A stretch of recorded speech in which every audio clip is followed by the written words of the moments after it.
Hey everybody, welcome back to the Gulf Coast Huddle, brought to you by Lone Star Gridiron. Each week, Chris Daly and Mike Foreman break down all the Texas high school football along the Texas Gulf Coast. Now, strap on your gear and let's go. Lone Star Gridiron is looking for interns. Over the years, we have helped dozens of students get jobs in sports media. If you want to shortcut your path to a career in sports media, click on the internship link on LoneStarGridiron.com. Hey, do you need topsoil, fill dirt, sand, mulch, gravel, limestone, you name it? Do you need that delivered and or spread? Texas Tree Cycle in Victoria has you covered for residential and commercial projects, big or small. These guys do it all. They do some amazing work. You can call them at 361-237-8006 for a free estimate. That's Texas Tree Cycle, bringing quality materials to your yard.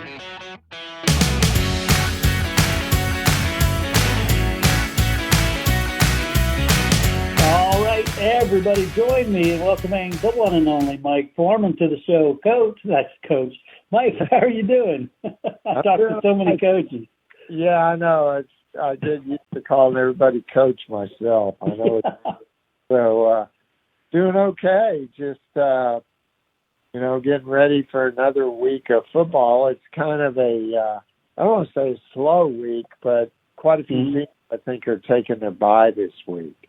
Yeah, definitely. Yeah. So let me ask you this. Do you think Industrial's going to get a win this week? Well, it's funny you mention that because that's probably the game I'm covering. Nice. I'm going to go down to Tidehaven. It's going to be tough. I mean, I was really shocked they took Shiner to overtime. So that shows them making progress.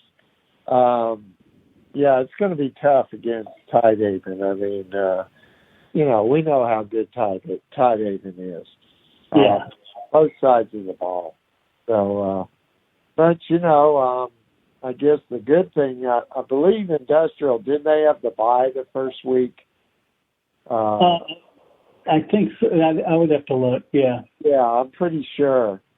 So, I'm pretty sure they did. So, I think, this is their open district against Tidehaven. So, basically, it's not going to get any tougher. So, you get your toughest game out of the way right away. Well, that's true. I think that's a good way to look at it, that you won't see anybody better. So, this will be a good way, hopefully get in there, do your best, and come out healthy is the main thing. Yeah. And it's been, they've had a heck of a murderer's row of teams they've played. So I don't know that we've learned anything yet about Industrial. Yeah, that's true. You're right. They have played a very difficult schedule, and we'll see if it starts showing up here in district. Yeah, again, it'd be tough to make it happen this week, though. Yeah. So that's kind of the game. I mean, last week, Tidehaven beat Brazos. Brazos, they're pretty explosive. Yeah. They scored 25 points against Tidehaven, and they've been putting some points on the board. So, they're no longer a pushover. So, in fact, I think they're in the mix for a playoff spot for sure. Right.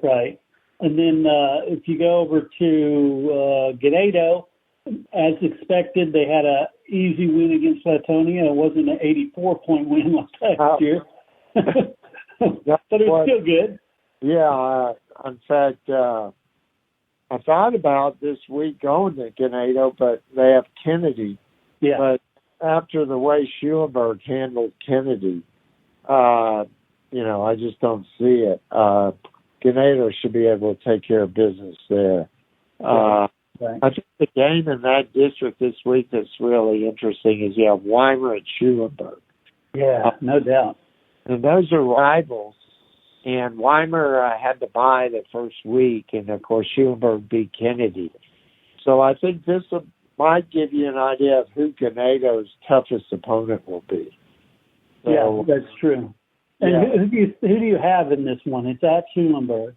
Yeah, I don't know. I mean, I just don't know what to make of Weimer yet. I mean, I understand they have some really good running backs, but Schulenburg is one thing about Schulenburg is they have scored a ton of points.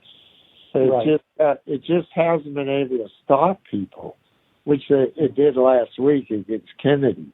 So we'll see Schulenburg. I think it will turn on Schulenburg's ability to stop the Weimer offense. If it can, get some stops, I think Schulenburg has an excellent chance to win that game. But if not, then Weimer might be, a bit too strong for him. Again, and not having put eyes on Weimer, just hearing things and reading box scores, I'm feeling Weimer in this one. But again, like you said, it may go either way. Yeah, and like I said earlier, this is a rivalry game, so you have to throw that in there too. So, because rivalry games tend to, things happen in rivalry games that you don't expect. Right. So, yeah, we'll see how that works out. Speaking of crazy, my game last week, Belton and Cuero. Mm-hmm. I mean, there were 60. Oh man, are you kidding me? That was crazy. I watched that one. 65 points in the second half. Here we are at halftime, 14-14. And then in the second half, it just went crazy. It was like, and Cuero gets out to I believe it was. They got out. Let's see, it was 17. I think they were up at one time 24. I don't know. They were up like 42 to it wasn't 42 to 17, but made 35 to 17 or something. And the next thing you know, Belton's on top 43 to 42. Yeah, that shocked me because I kept going back and forth watching some streams and. I'm like, oh, they got it in hand. And so I watched a couple other games, and I came back and I go, what? Yeah, they just they had a turnover, and a couple things happened, and but the impressive thing was the drive they put together at the end, where they drove on and scored the winning touchdown. They took like 6 minutes off the clock. That was very impressive. I'm impressed with Cuero's offense. Yeah. If they can get their defense together, their tackling was terrible. If they can work on that and get that together, they're going to be a force because I think we've talked about it. In that region, you've got Sinton, Wimberley, and Cuero. Yeah. Pretty much it. So somebody has a really good chance to advance to the semis. So, as of right now, I'm picking Sinton out of those three. But, again, who knows? Yeah, I know Sinton, from what I understand, they have an outstanding running back. Yeah, they could be the beast. Yeah, they did beat GP, although from what I was told, Brent Davis said they had 3 opportunities early in the game to score and turned it over or did something bad. And but then you have to give Sinton credit because they took advantage of it. And, we'll find out. Does Sinton play Cal Allen this week? Is it this week? I think it might be. That would be interesting, too. See how Sinton and Cal Allen come out. Yeah, you would think I would remember that since I just did the coaches show with Charlie Reed this morning. Yeah, I know it's either this week or next week. I remember, but that'll be a good test. The shocker to me last week was Orange Grove and Edna. Yeah, I never expected that. I know Edna has struggled some, but they played a tough schedule, and I just thought, that they would be able to handle them. Orange Grove, but I think Orange Grove is probably better than a lot of people thought, and maybe Edna isn't as good as we thought. Well, that's it. You know, like I said, preseason when I went and watched Edna, I was impressed with them. Saw them at the Industrial game, I was impressed with them. But the thing I kept seeing, and I've seen throughout their last few games, is I think they're, well, one, they played some really tough teams, but Right. two, they've got a lot of youth, and I think the youth has cost them a few points. And, you know, the defense is not what I thought the defense was, that's for sure. Yeah, that's true. You know, and of course the injuries have hurt them. Yeah. But, you know, before they played Orange Grove, they had a week off. So I would think that some of those guys had to heal up during that time. But, yeah, so now, I mean, is Orange Grove the favorite, or is Goliad, or, you know, I guess we'll have to wait and see because, you know, right, obviously Orange Grove is sitting in the best spot. But yeah, I think we need to see a few more games to figure that out. Because again, we're one game into district, you know, so right. It's really difficult to tell because we got London, Goliad, West Oso, and Orange Grove have got to win. Yeah, but, you know, so it's wide open. And the fact is too, you know, of course, Edna has the Ramses Pass this week, and Goliad plays Palacios. But the thing is, that kind of shocked me is Mathis scored, you know, on Goliad. Yeah, and a lot. I mean, they put 21 points. Yeah. So, you know, I just, right now, I'm kind of not sure what to make of that district. So, yeah, but, yeah, that's true. So, you know, otherwise, I think you look around and pretty much I don't really think there are any other real big surprises. I don't know if you were surprised by anything. No, not really. I'm trying to think if anything stood out. No, it's kind of a weird time right now, you know, like you had said. I mean, you know, in Hallettsville was off, right? So Hallettsville beat Beeville by 1 point. Oh yeah, that was this week. Yeah, that was a 1 point game. Yeah, and but I just I don't know. I do know that you know, Victoria West. We haven't talked about West. Yeah, they're 5-0, and obviously they haven't played the toughest schedule. But the one thing I noticed that 4 of their 5 games they allowed only 1 score. Mm-hmm. And you know that no matter who you're playing, that's a good sign. Yeah. And they have to go to Kerrville this week to play Tybee, and they handled Tybee last year. Tybee probably isn't as strong as it was in the past. Mm-hmm. That's still, I mean, you know, that's about a 3-hour plus bus ride. Right. And, they are, I know I spoke to Courtney Boyce. They're going to stop at Trinity University in San Antonio and do a walkthrough, kind of get their legs.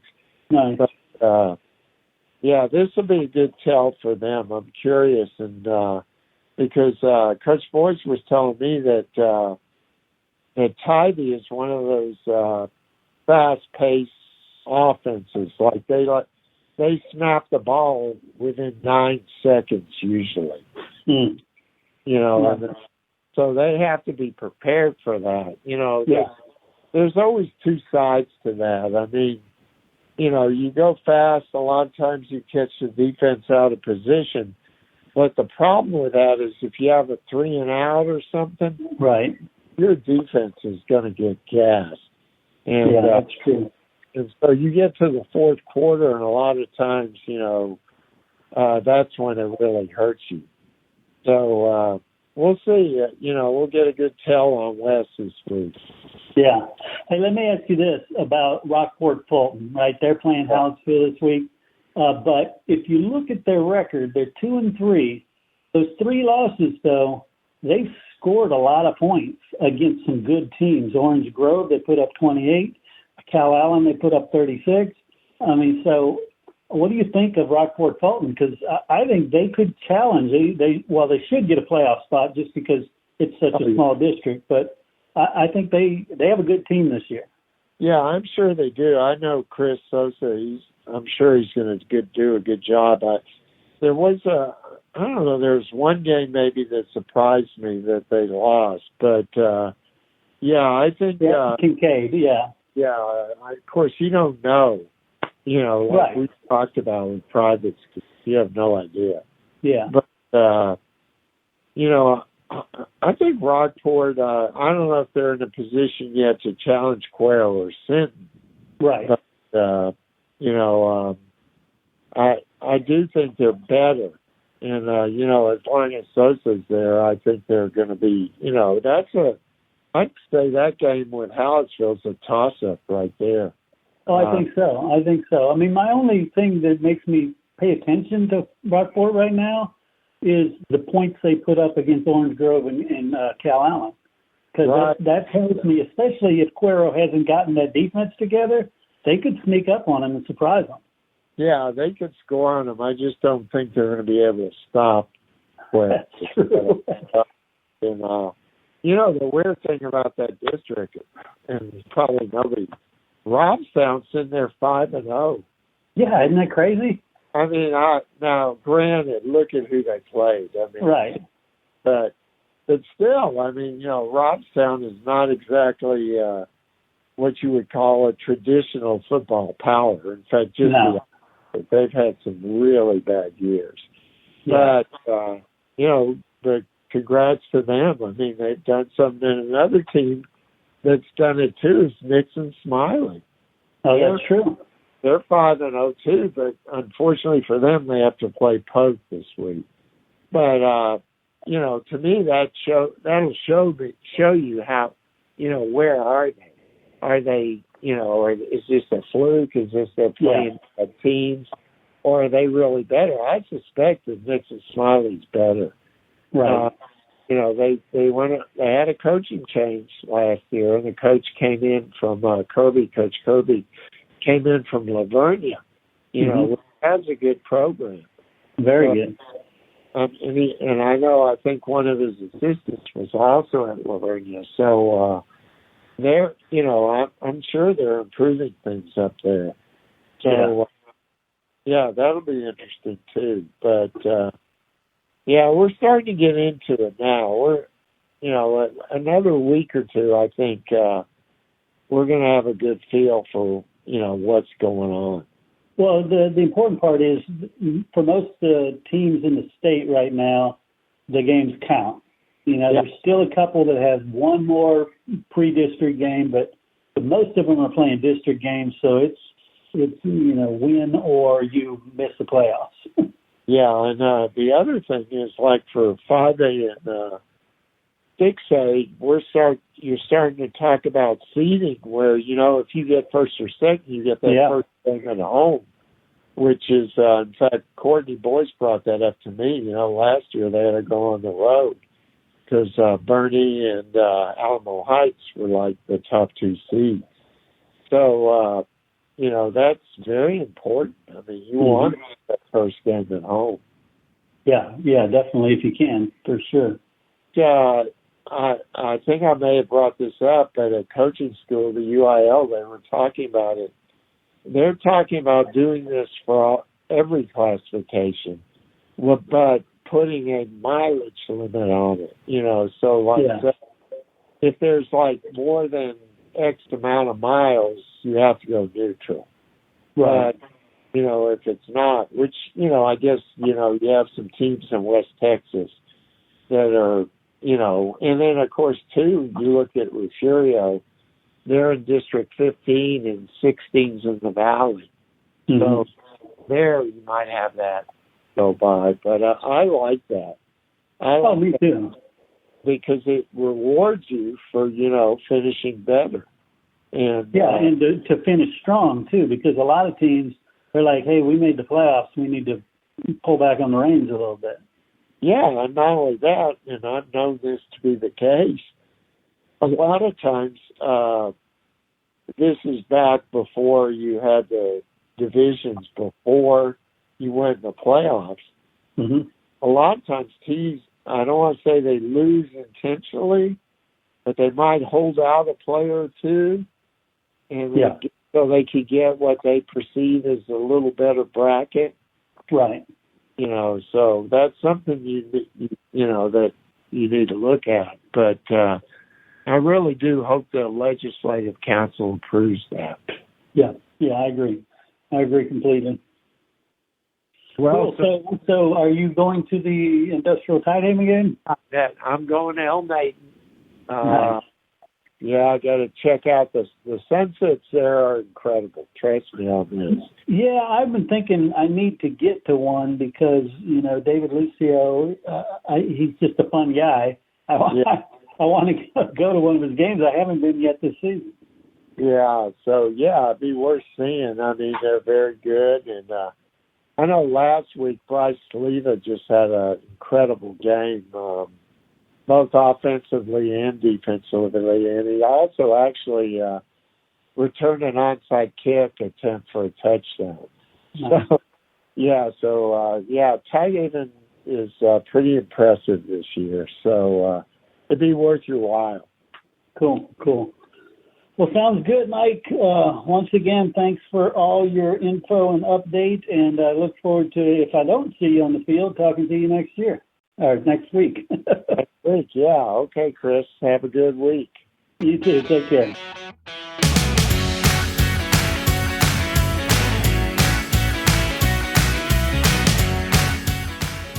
Coaches, boosters, parents, every sport deserves a spotlight. From football and volleyball to basketball, soccer, baseball, softball, track, wrestling, and more. Give your athletes a weekly coaches show that builds pride and raises funds. Lone Star Podcast Network makes it turnkey. You talk for a few minutes. We handle production and distribution. Sponsors love it. Families share it. And your program benefits. Get the free information kit at lonestarpodcast.com/coaches. That's lonestarpodcast.com/coaches. Your team, your sport, your show.